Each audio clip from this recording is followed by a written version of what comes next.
cubic meters na nawala. So since wala na tayo enough na water supply,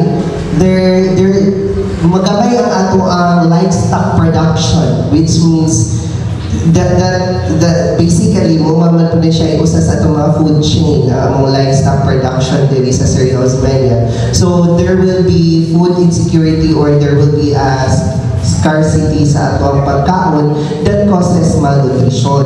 Kaya kasagaran mo diri sa Osmeña, sir, mostly ang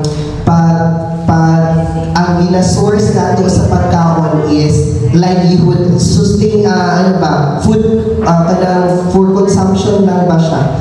So, ang survival level diri sa Sir Osmeña in terms of kanang ato ang food security is own production. Sa na, nawawag ng panahon na, wala na dyan tayo may exactong nutrition here in Sir Osmeña.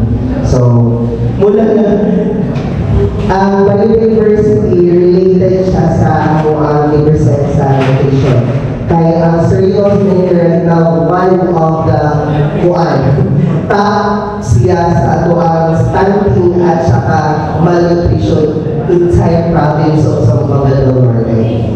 Very food insecurity. Diba? So first, we have the water sanitation concerns and issues. Also, pag tendency na less na ito ang supply ng water,